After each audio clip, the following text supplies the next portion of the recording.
then Oklahoma State capping the night, outscoring Oklahoma 13-0 in the fourth quarter to win Bedlam for the first time since 2014. Who would have thought that would only be the second worst thing that happened to Oklahoma this weekend?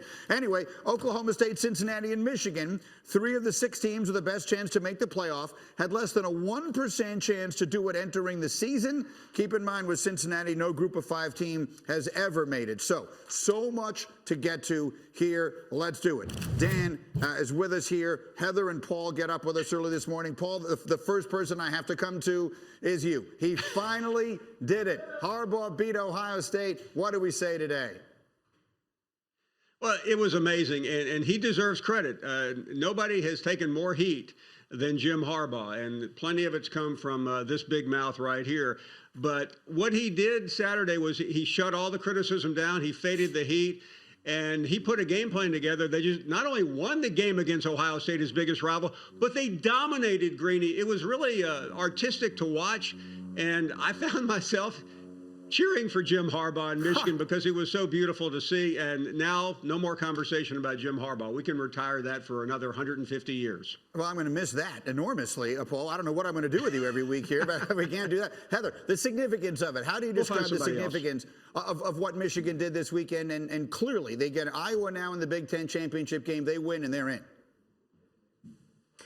Well, Greeny, it's significant beyond the college football playoff for all of the reasons that you and Paul have discussed to this point. It's monumental for Jim Harbaugh, for the program. But as far as the CFP goes, the pressure's on Michigan now still, because if they don't win the Big Ten, Greeny, the Big Ten could be left out. I find it hard to believe the selection committee would put a 2-loss Iowa team that currently sits at number 16 in their own ranking in the top 4, even with the win against Michigan. It would be one of the best wins in the country, but I think it would create some significant debate and really put a realistic chance on the Big Ten being left out. Let me spin it forward here. Let's keep moving because we're going to run short on time, and I want to get everything in. Dan, your thoughts on Alabama's win over Auburn, and now they go up against Georgia in a game that they probably need to win to get in. Yeah, incredibly impressive by Bryce Young, kind of having that Heisman moment. Wasn't a Heisman performance, but a Heisman moment on that game-winning drive. His cool. I did the Georgia game last week. As good of a defense as there is in college football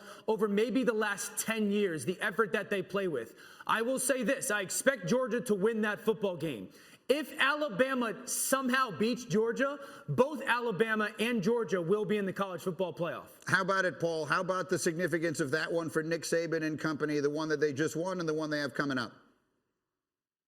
I don't know if I've ever seen Nick Saban happier, Greeny, after a win. And this is a man who's won 7 national championships. I mean, he knew what was at stake. He knew that he exercised some demons in that building that has absolutely beaten him to death. Remember the kick 6 in 2013.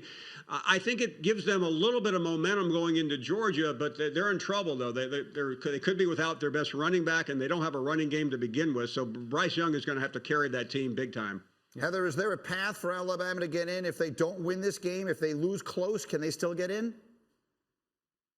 There's a path, but it's shrinking. Alabama has not looked impressive, and the selection committee's biggest question this week is, are they going to drop Alabama? And if they do, how far? Can we see Cincinnati at 3, Alabama at 4? But don't forget, these conference championship games can impact the final picture. Cincinnati could lose. You could have a 2-loss Big 12 champion. You can have a 2-loss Big 10 champion I just talked about. So let's wait.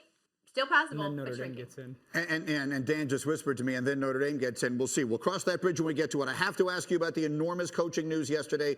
Paul, you first. Lincoln Riley leaving Oklahoma to go to USC. Shockwaves across the country. What did you think? It's the biggest story of the year in college football from a coaching standpoint. It's the biggest hire since Urban Meyer came back to football to go to Ohio State, where he won a national championship.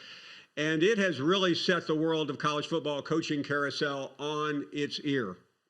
Because Oklahoma now, remember, is going on to the SEC and all the rest of that. Heather, what is the significance of this? How would you explain the importance of this move? Seismic. Huge for the Pac-12. Huge for USC.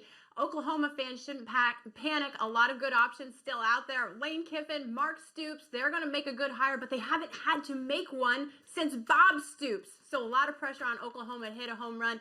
Big time for USC. Quick thought, Tim. I think it's the biggest hire since Alabama got Nick Saban.